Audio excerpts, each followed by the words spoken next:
Thank you. Oh, there's kind of difference, yeah. So, hi everybody once again. Thanks very much for the kind introduction. And it's a pleasure for me to be here, and I'll try to give a perspective from my point of view as to the challenges the chemical industry is facing for the next decades in order to cope with the principle of sustainable development. From my point of view, it's three main driving forces which are kind of coining this strategy necessary for the chemical industry. At first, I think it's obvious that the political environment also for the chemical industry is one of the main issues to be taken into consideration. Secondly, it is in the focus of the interest to monitor if the political direction is manifesting into a different regulatory environment. And of course, for the chemical industry, it goes without saying that the economic environment is the third pillar, which makes it important to adjust accordingly. As to the political environment, Johannesburg plan already has been quoted today, and the overall goal it sets out not only for the chemicals industry but for the society as a whole is that chemicals are used and produced in ways to lead to the minimization of significant adverse effects on human health and the environment. So minimization of adverse effect is one element of the political environment. How do the various players deal with that goal, and how do they have measures in place to accomplish that goal? We heard from the US perspective that on the regional, local and the state level there are excellent examples, but Debbie Raphael has also been quite clear while saying that on the federal level there doesn't seem to be an appropriate strategy in place. So this is an inside view from the New Yorker from last year, saying that there is no requirement to label most consumer products, and the New Yorker also highlights that the inadequacy of current regulatory system contributes greatly to the atmosphere of uncertainty. And this US magazine also mentions the EU as a reference scenario. So take a look at the EU system. And of course, it's just one element of the REACH regulation I'm quoting here.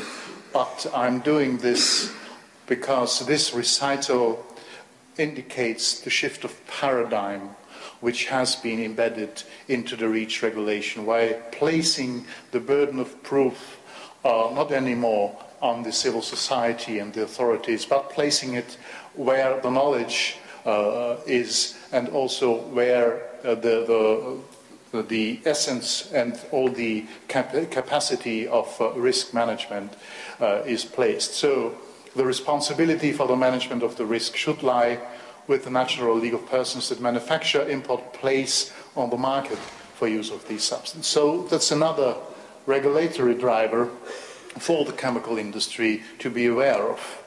And the European Commission is quite well aware of the importance the regulatory system has for the wealth and the perspectives of the chemical industry.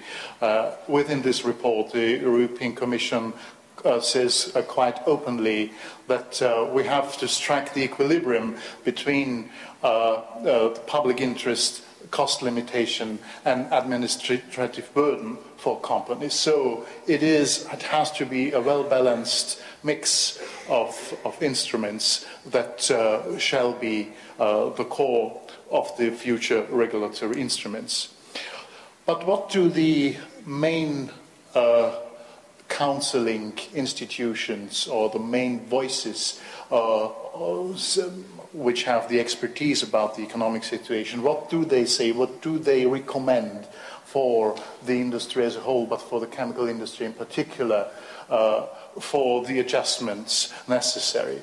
So this gentleman, he's who's special advisor from the International Monetary Fund, in the interview with the Spiegel, said that it's not a future perspective to compete on the level of wage costs, because there are other competitors out there who have just better cards. They are better off. This is a match you can't win.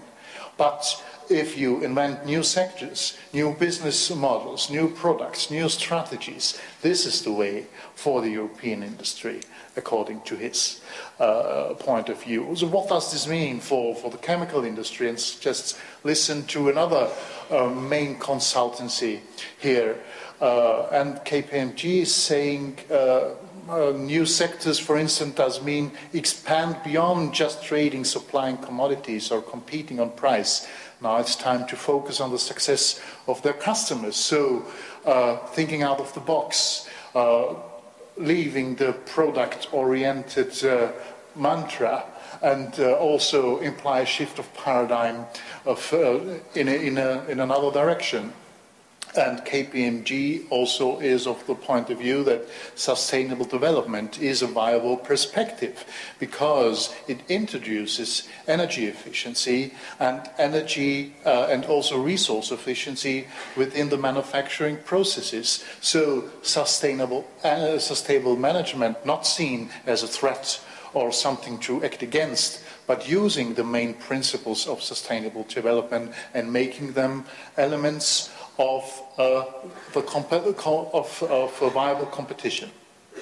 Another voice from the economic consulting services, Accenture. Accenture is saying that the ability to differentiate along multiple dimensions, product, application, process, price and service, is what really distinguishes the chemical industry's high performers from their peers. So another message that thinking out of the box is required, extending the portfolio from not limiting anymore to the product business. So having now heard about the various pillars, be they politically driven, economically driven, or regulatory driven, the first element of the strategy for the chemical industry is the implementation of care. But how do we interpret care in this sense? If we take the example of REACH, then we see REACH as a tool which is mandating that chemicals are appropriately handled, that their characters are known, that the risks and hazards are appropriately documented, and that during all the applications of the chemicals you also have an adequate level of documentation. This is what makes care within the REACH universe. So monitoring, managing with a maximum accuracy. This is what REACH is saying in a nutshell. The second element of a future strategy for the chemicals industry is join hands. REACH is mandating partnerships in a way that you have to communicate throughout the supply chain from the producer to the applicant of the chemicals. The applicant has to document if there are new emerging risks, new properties. If they are using the chemical differently, they have to communicate with the producer. So if there is an instrument which is mandating cooperation, why not making use of these new cooperation, these new relationships between producer and user of chemicals? So, and REACH is not standing alone there. REACH is the basis which is forming the regulatory environment for the chemicals industry. But there are other instruments also the political arena has to offer for the industry in order to achieve our common goals. For instance, eco-labeling or specific tailor-made business models. And René von Berkeley in his presentation already mentioned that we are enjoying since a decade now a very strong cooperation with UNIDO on this chemical leasing business models. He already explained the essence of it. I framed it in the sentence selling services instead of barrels. But what does make chemical leasing so interesting? In a nutshell, you are not selling anymore a barrel of paint, but you are selling a covered surface. You are not selling anymore a barrel of cleaner, but you are selling clean pipes. So you are selling what the chemical is doing. You are not selling the chemical itself. And if this is embedded in an appropriate business model, where all partners are forming a team in achieving this substance, clean surfaces, or a maintained chemicals company, or cleaning of rooms, or greasing, for instance, within industrial applications. If this model is appropriately applied, nobody of the partners has an interest in maximizing the product output. On the contrary, all partners involved, if the service is in the focus, and if the service is the thing which is being sold, each partner of the team has the interest to do this with the maximum of resource efficiency. So chemical leasing is a means which, by economic drivers, introduces resource efficiency and makes this as an interest of all partners.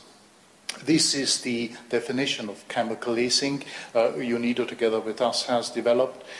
It is applied now within the cleaner production centers of UNIDO, about in 12 countries around the world. We have about 50 to 60 applications of chemical leasing in existing corporations, and there is rarely one single field where it is not worth thinking about if it isn't worth trying applying a chemical leasing business model. It is not a hostile model vis-à-vis chemicals, but it's a chemicals friendly model, but bringing the optimum resource efficiency to all participants which are forming the chemical leasing team.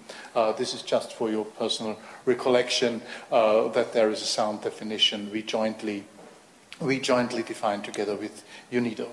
So, if you think about what is REACH in essence doing, so REACH is ensuring appropriate information exchange between the producer and the user of chemicals. REACH is mandating monitoring procedures so that everybody knows throughout the supply chain for each application what is the emission scenario, what is the exposure situation. This is what REACH in essence is doing. And then subsequently, of course, the appropriate risk management measures have to be applied. REACH is also giving patterns for sharing, data sharing and cooperation, in particular in determining specific exposure scenarios of chemicals. And REACH is ensuring that all the chemical substances itself and their applications are appropriately documented and assessed.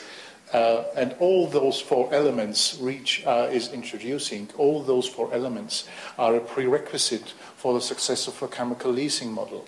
And on the other hand, we know from companies and teams which are performing the chemical leasing that REACH compliance is not an issue for them, because it's a prerequisite for them that they know about the material flows, they know about the material properties, and they monitor the flows of chemicals very accurately. So both approaches, the regulatory approach and the resource efficiency approach, they are mutually supportive. And I think it's a lost opportunity if you're striving for legal compliance and you're not making use of all these elements, for instance, by thinking out of the box, thinking out of the product paradigm, and applying service-oriented business models which are not anymore selling chemicals but chemical performances. REACH is paving the way for this approach, and having in mind what all the leading economic consultants said, I think this is really one window of opportunity for the chemical industry to comply with the goals of sustainable development. So it is my firm belief that the environment-triggered goals defined in political and legal instruments do to a large extent concur with challenges as to the competitiveness of the chemical industry. If a resource efficiency is at stake, precautionary decision-making is at stake, offering services instead of goods is at stake. These are goals which are shared between both the environment policy approach, the sustainable development approach, and it's also a precondition for being economically viable in the future. For me, the aspect of care is the heart of the whole issue, that chemicals are not anymore seen as a product I want to get rid of, but that throughout the life cycle, chemical streams are being monitored. There has to be a permanent process of developing the knowledge basis as to chemical properties and to chemical applications.